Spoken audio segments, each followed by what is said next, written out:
For today's video, I'm going to be talking about one player who could decline next season from all 31 NHL teams, and when I say decline, I don't mean how good they are as a player or their overall impact on the game. I mean next year their numbers could fall off a little bit from what they were this past season. And if you have any video suggestions at all about a one from every team style of video, make sure to let me know down in the comments section below. And now without wasting any more time, let's jump right into the video. Starting the video off with Ryan Miller for the Anaheim Ducks, and this one was kind of tough to decide because Anaheim didn't really have a player that overachieved this past season, but I went with Miller because he is 39 years old and he actually had some decent numbers this past season, a .912 save percentage, an 8-7-2 record, and I think there is a good chance that maybe Anaheim is a little bit worse next season than they were this past year, and if that is the case, I think Ryan Miller's numbers could take a hit, but again, this one was kind of tough to decide. Next up, we have the Arizona Coyotes, and my pick is Brad Richardson, a 34-year-old centerman who potted 19 goals this past season in 66 games. If he played in all 82, there is a strong chance he would have been up there around 25 goals, and that is pretty impressive for a guy that nobody really expects to score over 10 goals on any given season. I can't really see him replicating this whatsoever, so that's why I have him as a guy who could definitely decline next year in terms of his point totals for Arizona. Moving along now to the Boston Bruins, and my pick is David Krejci. He's now 33 years old, and he just tied a career high in points with 73 this past season, and I can't really see him doing that again. A big reason why is because he got a lot of those points from playing in the first line center role while Patrice Bergeron went down with an injury, and playing between Brad Marchand and David Pastrnak, you're most likely going to put up a decent number of points, and I just don't really think he's going to get that opportunity again next season. So for that reason, I think his point total probably could come down back around to like the 50 or 60 point range. Next up, we have the Buffalo Sabres, and my pick is Jeff Skinner. He just scored 40 goals this past season, was a fantastic first year for him in Buffalo. That top line of Eichel, Reinhart, and Skinner was very good for them, and honestly I'm not too confident in this pick because I wouldn't be surprised if Jeff Skinner does score 40 again, but this is another team it was kind of difficult to decide, so I did decide to go with Jeff Skinner because I think there is a real possibility that maybe his goal total goes back down to around 30 goals and he's like a 55 or 50 point guy. Next up, my pick for the Calgary Flames is Mark Giordano. Just won the Norris Trophy, definitely well deserved. He had an amazing year and was a massive reason why Calgary was such a good team, but he's now 35 years old and his career high in points before this past season was 56 and, jumping up to 74 points as a 35-year-old. That was kind of unexpected and I don't see him being able to replicate that. I still think he is going to be very good and have a big impact on the game for the Calgary Flames, but I honestly just think his numbers are probably going to drop back down to around the 45 or 50 point range. Next up, we have the Carolina Hurricanes, and my pick is Justin Williams. I know he's technically still a free agent, but it has came out that he is going to make his decision on his future in the coming days, and I honestly think he is going to return for at least one more year as the captain for Carolina.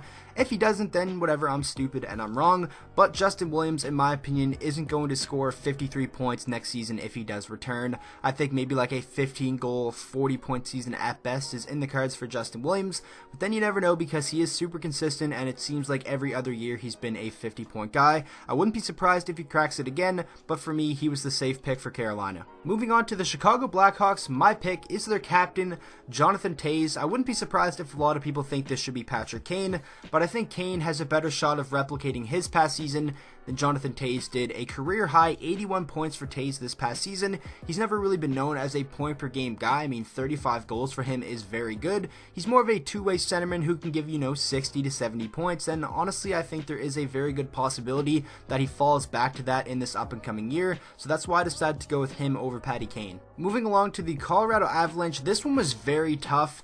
I went with Gabe Landeskog, but I almost just went with nobody because in my opinion they didn't really have anybody that overachieved. I think McKinnon can be a consistent 100 point guy. I think Rantanen can be in the 85 to 90 point range, especially if he plays on a line with Nate. I went with Gabe Landeskog because he's not really known for putting up numbers. I mean, he was over a point per game this past season, but again, if he's healthy and on a line with McKinnon and Rantanen, I think he can do this and maybe even more. Again, I'm not confident in this pick whatsoever, but I just didn't want to put nobody for too many teams, so I decided to go with Landeskog. Moving on to the Columbus Blue Jackets, I decided to go with Cam Sam Atkinson, 41 goals this past season, 69 total points, and a lot of his goals came off of primary assists from Artemi Panarin. And now that Panarin is gone, I think that could have a big impact on his goal scoring. I could see Atkinson maybe coming down to around 30 to 35 goals and being like a 55 to 60 point guy. So that's why I decided to go with him as a player that could potentially see his numbers drop from Columbus. Moving on to the Dallas Stars, I went with Joe Pavelski. He hasn't played a game for them just yet, but he is now 35 years old, and I think at some point he has to start slowing down. Just had a fantastic year, 38 goals, 64 total points for the San Jose Sharks, and I honestly think Joe Pavelski, now there isn't going to be as much pressure on him. He's probably going to be playing second line behind the Radulov, Benn, and Saga line, and I think Joe Pavelski can really thrive in that role and maybe be like a 25 to 30 point scorer and like a 55 or 60 point guy, and that is still very good. I just think his numbers could come down a little bit from the previous years. Moving on to my favorite team, the Detroit Red Wings, and I actually decided to go with Mike Green. Now, when he was healthy this past season, he was putting up good numbers and was probably Detroit's best defenseman, and now he's 33 years old, and it's always a question mark on if he can actually stay healthy, and if he does, I can't really see him having a points per game average like he did this past season, so for that reason, I think there is a good chance that his point totals could drop next year if he does stay healthy. Moving on to the Edmonton Oilers, my pick is Alex Chiasson, a 28-year-old winger who just had 22 goals this past season, and no one really expected him to have that good of a year, and while it would be great if he could do it again for this Edmonton team, I don't really think it's going to happen. I think maybe that goal total goes back down to around 15, and maybe he is like a 30 point guy, and yes, that is only a small decrease in points. I still had to go with him for Edmonton because honestly I can't really see anyone else on the team dropping in numbers. Moving on to the Florida Panthers, my pick is Jonathan Huberdeau. His career high before this past season I believe was 69 points, and for that to jump up to 92 points, I have a hard time believing he is going to be able to keep that up. If he does, I honestly wouldn't be too surprised. I mean, he is a top 3 pick and plays with some talented guys there like Barkov. But I think Jonathan Huberdeau, realistically, his point total could drop to maybe around 75 to 85 points, somewhere in that range, which is still very good, but I think there will be at least a slight drop for Huberdeau next year. Next up, we have the Los Angeles Kings, and this was another difficult one because nobody really overachieved for them this past season. A lot of guys had disappointing years, but Dustin Brown was still relatively solid with 51 points, and now he is 34 years old, and I think there is a strong possibility that his numbers just start to come down and down year after year. I think maybe 35 to 40 points is in the cards for Dustin Brown in this up and coming season. You never know though, if they are, good again, and a lot of guys have bounced back years and they're a competitive team, and Dustin Brown could still be in the top 6, then yes, he could keep this up, but in my opinion, with just his age and the direction the team is going, I think there is a strong chance his point totals drop a lot next year. Moving along now to the Minnesota Wild, my pick is Zach Parise. Before this season, he had a lot of injury troubles over the past couple of years, and I'm happy that he was healthy and playing at a solid rate this past season. 28 goals, 61 total points. He is now 35 years old, and I don't really know what direction this Minnesota Wild team is going, and you never know, maybe he does struggle with injury a little bit again next season, so I think there is a good possibility that his point totals drop from the 61 that he had this past season. Next up, we have the Montreal Canadiens, and my pick is Jeff Petrie. He's put up very good offensive numbers over the past 2 years, 46 points this past season, but I think now with a healthy Shea Weber next season, hopefully he can play at least 70 plus games. That would definitely eat into a lot of Jeff Petrie's minutes, and especially his power play minutes, because Shea Weber, you want that cannon back there on the point, and Jeff Petrie got a lot of his points on the power play, and for that reason I think there is a chance maybe his numbers decline a little bit next year, so that's why he's my pick for the Habs. Moving on to the Nashville Predators, my pick is goaltender Pekka Rinne. He's now 36 years old, and I think over the coming years his numbers, in terms of games played at least, are going to drop and just continue to drop, and UC Saros will slowly become the starting goaltender of this team. I think Rinne will probably still have a very good save percentage and goals against over the next year and in the coming years because he plays on a good Nashville team, but when I talk about his numbers dropping, I think his wins will drop because he won't start as many games. Moving on to the New Jersey Devils, my pick is centerman Travis Zajac.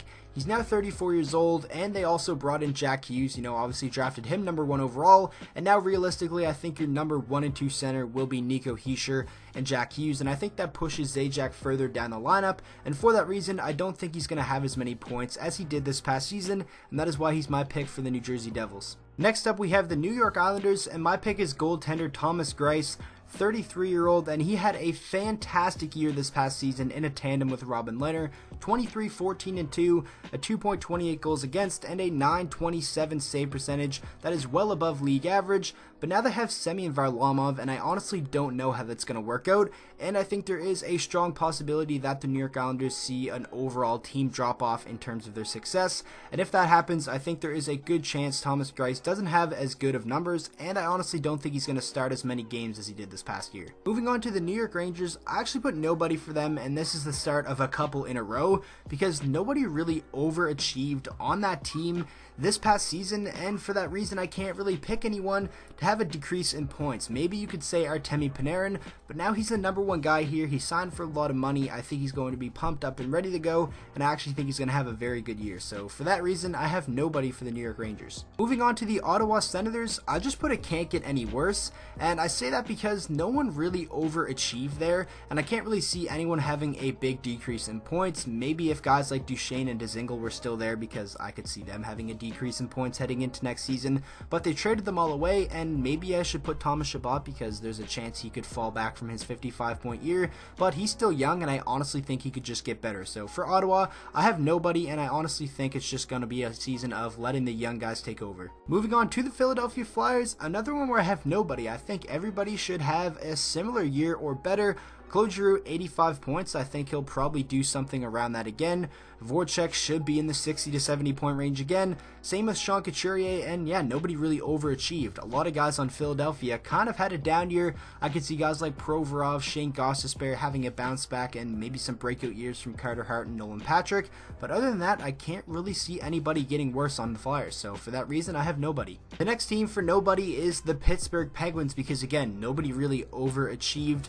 Maybe Evgeny Malkin, I mean, he was over a point per game, but if he's healthy, I still think he can do that. I think Letang can have another fantastic season, and Sidney Crosby, I wouldn't put it past him to put up 100 plus points again in this up and coming year. So this is the final nobody of the video, but yeah, I couldn't really just pick anyone for Pittsburgh. Moving along now to the San Jose Sharks, I decided to go with Brent Burns. 83 points in 82 games for the defenseman this past season. The NHL has him ranked as the best defenseman in the league. I don't quite agree with that because he's basically a winger playing the point, but I can't see him being over a point per game again next season, especially if there is a healthy and 100% Erik Karlsson there. I think they're just going to eat into each other's minutes and kind of just make each other better and take some of the load off of each other as well. So for that reason, I think Brent Burns could be down around 70 to 75 points. Not a big drop, but still a drop in points nonetheless. Moving on now to the defending Stanley Cup champion St. Louis Blues. Easy pick here.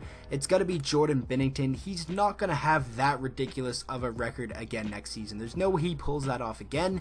If he does, that would be unreal. I'm not saying he's going to have a bad year or, just be a one-year wonder and kind of a fluke. I still think he's going to be a good starting goaltender. I just think maybe his goals against average goes up to a little bit over 2, and that save percentage maybe comes down a little bit and obviously doesn't have such a crazy win-loss ratio. Moving on to the Tampa Bay Lightning, my pick is obviously Nikita Kucherov, and this is another one like Binnington. He's still going to be very good next year.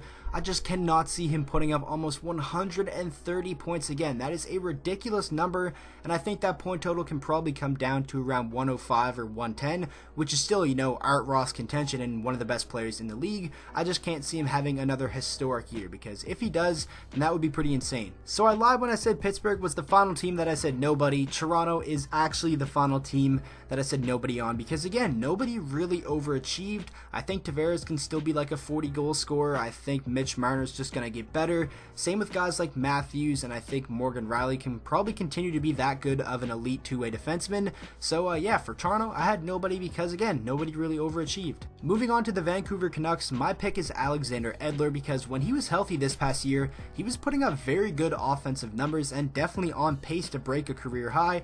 34 points, 10 goals, 56 games, but I think that is going to take a big dip next year because there won't be as much pressure on him. He now has some help on that blue line with them bringing in Tyler Myers as a UFA and obviously a full season of Quinn Hughes. So I think Edler is still going to be very good, but just not put up the points per game numbers that he did this past year. Moving on to the Vegas Golden Knights, I decided to go with Paul Stastny because when he was healthy this past season, he was putting up great numbers, 42 points in 50 games, only 8 points off a point per game, and I don't really see him doing that or keeping up that points per game pace next year. Hopefully his point total goes up because he's going to play in more games. Hopefully he can stay healthy because that would would be huge for Vegas, but when I talk about his numbers going down, I kind of just mean his points per game. Next up, we have the Washington Capitals, and I went with TJ Oshie because he's another one like Paul Stastny. When he was healthy, he put up fantastic numbers, 54 points in 69 games, and I think if he plays in like 82 games or maybe even just like 80 games next year, that point total will be around 55 or 60 points, so it's another one where I don't think his overall points will drop,